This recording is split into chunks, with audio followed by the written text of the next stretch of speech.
The Green Mile cast reveals what most fans never figured out. It's been called one of the greatest Stephen King adaptations ever made, a film so profoundly moving that even the toughest viewers admit to shedding tears, a story that somehow made us fall in love with a man on death row. The Green Mile. For millions of movie lovers, this tale of supernatural healing, injustice, and redemption ranks among the most emotionally devastating films ever created. But what if I told you that beneath its familiar surface lies a world of secrets that even the most dedicated fans have never uncovered? Today, we're pulling back the curtain on the Green Mile's most closely guarded mysteries, revelations straight from the cast and crew who brought this beloved story to life, the hidden meanings, the on-set revelations, the symbolic details placed throughout the film that completely transform how you understand Paul Edgecombe's journey. From Hanks's surprising confessions about his character's spiritual journey, to the remarkable transformation of Michael Clarke Duncan as John Coffey, to the scenes that would have given the film an entirely different meaning. This is the untold story of the Green Mile. And I promise you this, by the time we're done, you'll never see the Green Mile the same way again. The film that almost wasn't. Before we dive into the cast's revelation, we need to understand something remarkable. The Green Mile almost never made it to theaters at all. After the commercial disappointment of The Shawshank Redemption, yes, believe it or not, that film was initially considered a box office failure, director Frank Darabont was hesitant to adapt another Stephen King prison story. Studios were equally skeptical, questioning whether audiences would sit through a 3-hour death row drama. Tom Hanks's involvement was crucial to getting the film greenlit. His star power after Forrest Gump and Saving Private Ryan made studios pay attention, but even then, pushed the film's runtime significantly. What few people realize is that Darabont took an enormous risk by refusing to compromise on the film's length. He understood that the story needed every minute of its runtime to develop its characters and emotional impact properly. This stubborn dedication to artistic integrity set the stage for what would become one of Hollywood's most emotionally resonant films, a story that needed every minute of its runtime to work its magic on our hearts. The Prison That Made the Mile. One of the most crucial elements in creating the film's authentic atmosphere was the decision to build the entire death row set from scratch. Unlike The Shawshank Redemption, which filmed in a real prison, The Green Mile required a customized environment that could accommodate the specific needs of the story. Production designer Terrence Marsh, who had previously won Oscars for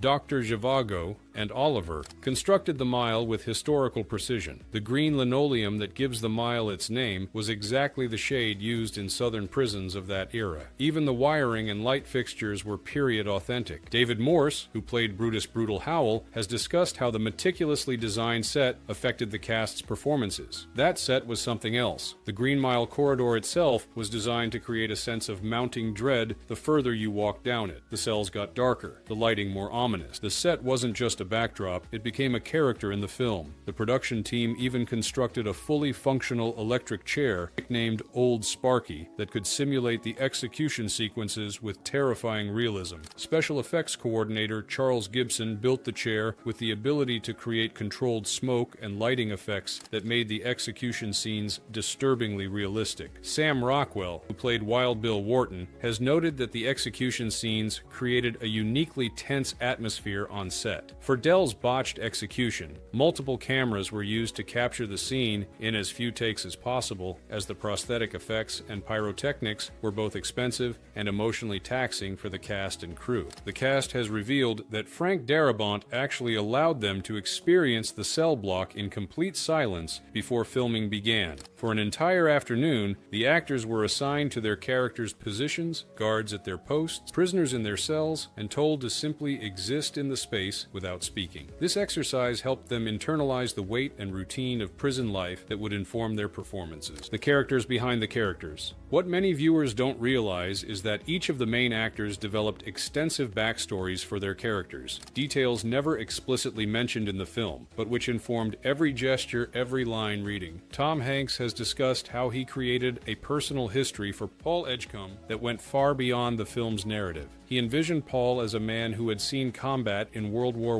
I, which explained his fundamental decency and his disturbed reaction to Percy's cruelty. It reminded him of the senseless violence he had witnessed in war. Michael Clarke Duncan prepared for John Coffey's character by visiting hospitals and studying people who needed care. This research informed Duncan's performance in subtle ways most viewers never consciously register. When John Coffey is in his cell, Duncan kept his body language childlike, vulnerable, but in moments of healing or power, like when he cures Paul's infection, his posture becomes more confident, more divine. Doug Hutchison, who played Percy Wetmore, has shared that he based the character's sadism on a childhood bully, channeling that specific personality into his performance. Its personal connection, Percy's cruelty, an authentic quality that makes viewers' skin crawl. These character backgrounds represent how the actors infuse their roles with personal connections and detailed research that transformed The Green Mile from a supernatural prison drama into something far more human. The hidden meanings most fans never catch. The Green Mile is layered with symbolism that most viewers, even devoted fans, completely miss on their first several viewings. Cast and crew have revealed some of these hidden meanings in interviews over the years. Pay attention to the color green in the film. It's not just the floor of the mile. Green appears whenever death is near. The curtains in the execution chamber, Dell's sponge that should have been soaked in brine, even the reflection in Wild Bill's eyes when he first arrives. This visual motif appears dozens of times throughout the film, but registers only subconsciously for most viewers. The healing scenes in the film carry deeper meaning as well. When John Coffey cures Paul's urinary infection and Melinda Moore's brain tumor, it's not just about physical healing. Everyone John heals undergoes a spiritual transformation too. Paul begins questioning his role in executions. Melinda regains not just health but innocence, speaking to John like a child recognizing another child. John is healing souls, not just bodies. The film contains numerous biblical references that enrich its themes. When John says, "I'm tired, boss, tired of being on the road, lonely as a sparrow in the rain," it echoes Psalm 102. "I am like a desert owl, like an owl among the ruins. I lie awake. I have become like a bird alone on a roof." This connection transforms John from a simple magical character into a Christ-like figure, abandoned and suffering. With this understanding, seemingly small moments take on profound significance. When the guards remove John's chains during the execution, it visually parallels Christ being taken down from the cross. When Paul asks John what he should do, and John simply answers, "You be still," it echoes biblical language of surrender to divine will. The mouse, more than meets the eye. Perhaps no element of The Green Mile is more beloved than Mr. Jingles, the seemingly immortal mouse who becomes Edouard Delacroix's companion. But this tiny character serves a much deeper purpose than mere comic relief. The mouse is essentially the moral compass of the entire film. Notice who shows kindness to him and who doesn't. It's the first test of character we see. Dell, for all his crimes, shows gentleness to this small creature. Percy tries to kill it simply because he can. Paul initially wants to ignore it, but eventually makes a choice to protect it. That choice foreshadows his later decision to help John Coffey. Mr. Jingles serves as a test case for the film's central question. Do the vulnerable deserve protection, even at personal cost? Every character answers that question in their treatment of the mouse, long before they have to answer it regarding John Coffey. This carefully planned symbolism gives new meaning to the film's epilogue, where we learn that Mr. Jingles has lived for decades beyond a normal mouse's lifespan. Like Paul, he carries the blessing and curse of John Coffey's touch, a reminder of supernatural grace in an otherwise ordinary world. The weather as storytelling. One of the most subtle yet effective techniques in The Green Mile is how the film uses weather to tell its story. The weather outside the prison reflects what's happening emotionally inside. The night of Dell's botched execution, there's a violent thunderstorm. The day John confesses the truth to Paul, it's unnaturally still and quiet. In contrast, John's execution takes place on a clear, moonlit night. Nature at its most serene and beautiful, matching the peaceful acceptance John has reached. Most significantly, when Paul visits Coffey's grave in the epilogue, we see the first genuinely sunny day in the entire film. The final cemetery scene is the only one with truly beautiful weather. Every other outdoor scene has clouds, rain, or is shot at night. The sun doesn't truly shine until Paul has carried the burden of his story for decades and finally shares it. This visual storytelling technique works so subtly that most viewers never consciously notice it, yet it affects the emotional tenor of every scene. The prison exists in a perpetual state of gloom, while peace, true peace, is bathed in sunlight. John Coffey's Fear of the Dark. For many fans, the moment John Coffey confesses his fear of the dark before his execution represents the emotional climax of the film. I was afraid of the dark. This powerful moment comes directly from Stephen King's novel, where Coffey's fear of the dark is explicitly described. What makes this scene so effective is how it humanizes John Coffey. Despite his supernatural gifts and Christ-like qualities, he experiences a very human fear that connects with audiences on a profound level. The gentle giant who can heal others still needs human compassion himself. This aspect of John's character transforms how we understand the guard's final gesture of not placing the traditional hood over John's face during the execution. It's not just protocol being broken, it's an act of profound mercy toward a man afraid of the dark. The Percy Wild Bill connection. One of the most disturbing relationships in The Green Mile is between Percy Wetmore and Wild Bill Wharton. The two characters represent different kinds of evil. The institutional kind, represented by Percy with his political connections, and the chaotic kind represented by Wild Bill. The interaction where Wild Bill grabs Percy and whispers obscenities to him, traumatizing him into later freezing during Dell's execution, creates a crucial link between these two antagonists. Similarly, the karmic justice of Percy being driven insane by the evil that Wild Bill had breathed into John Coffey creates a poetic closing of their narrative circle. Studio executives reportedly pushed to reduce Percy's role, arguing that he distracted from the main story. Darabont understood that without showing this more mundane, bureaucratic evil alongside Wild Bill's violent chaos,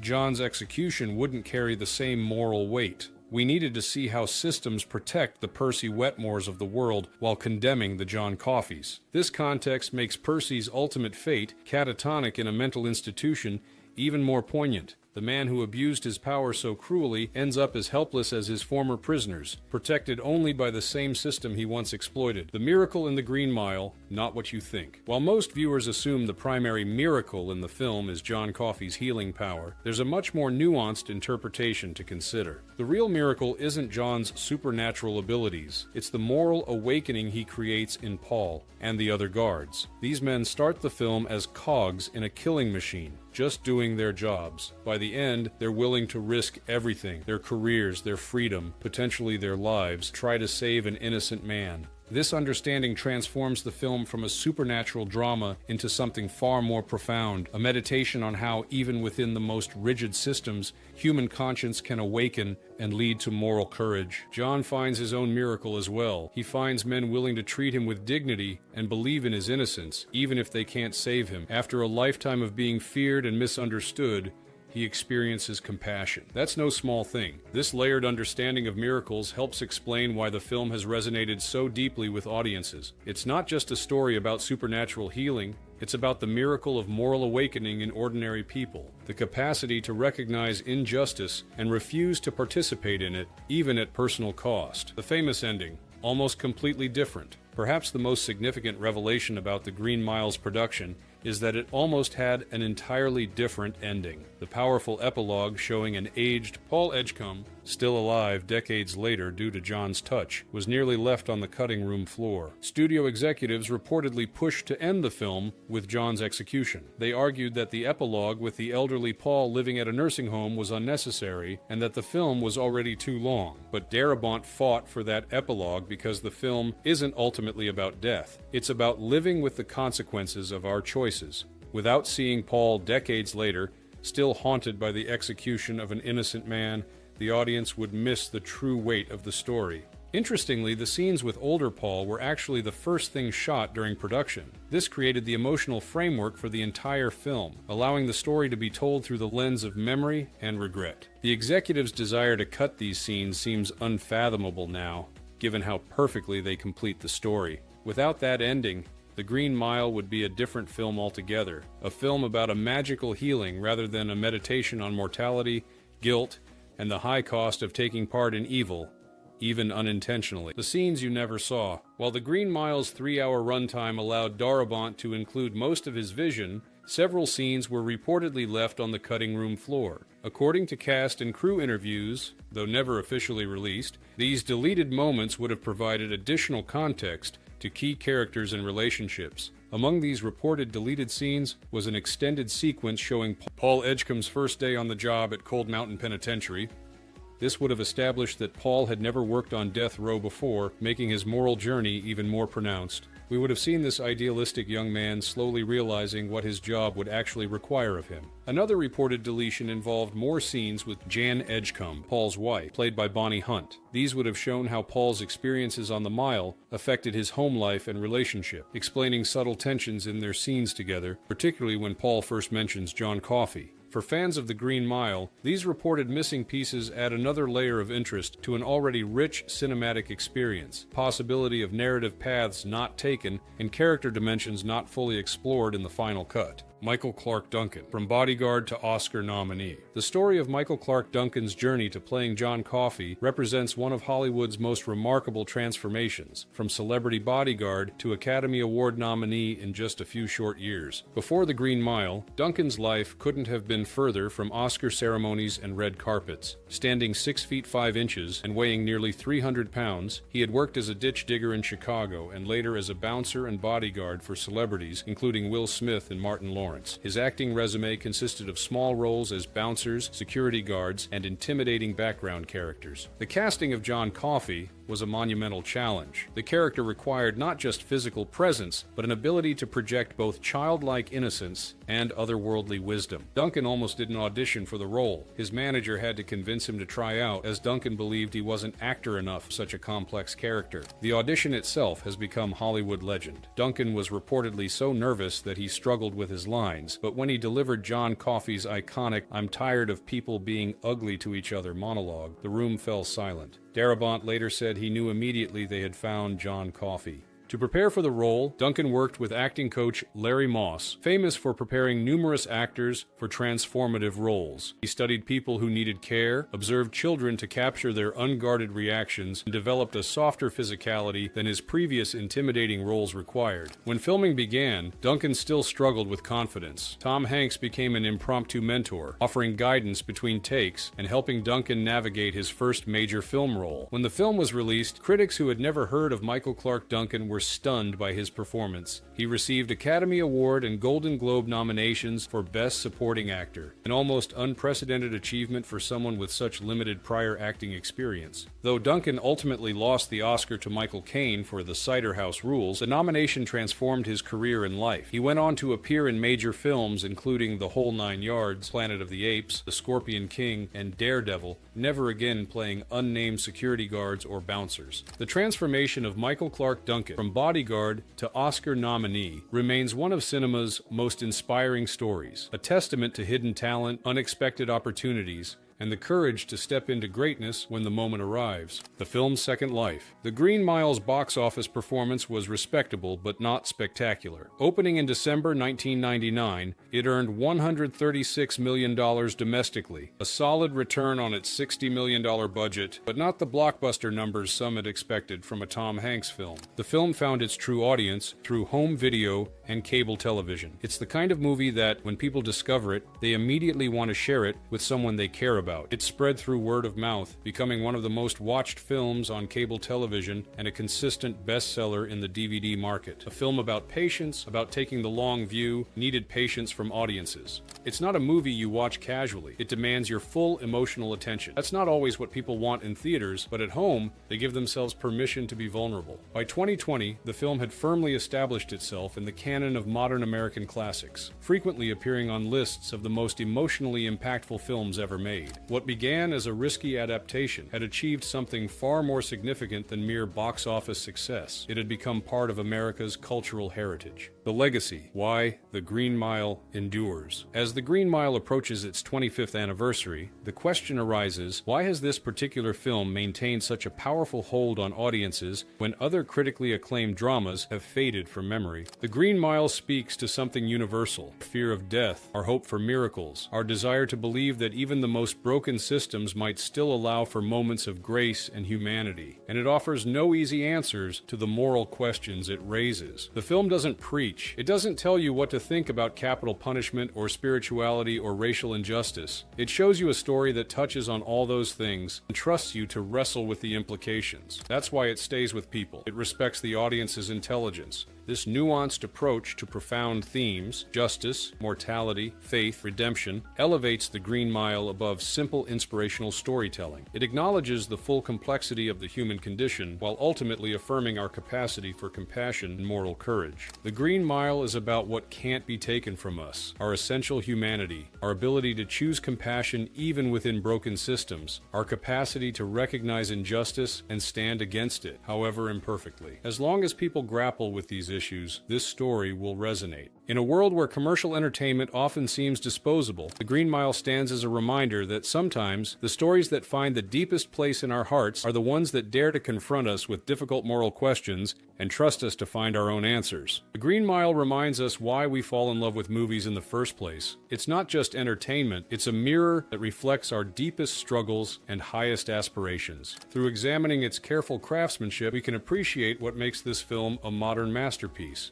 From the meticulously designed prison set to the carefully crafted character journeys, from the thoughtful visual symbolism to Michael Clarke Duncan's transformative performance, every aspect of The Green Mile was created with remarkable intention. Yet it never feels constructed. It feels discovered, as though Darabont and his team didn't create this story so much as uncover it. Perhaps that's why the film has maintained such power over audiences for nearly a quarter century. It doesn't feel like a movie. It feels like truth dressed in the clothes of fiction. As John Coffey tells Paul, "You be kind to them, each and every one.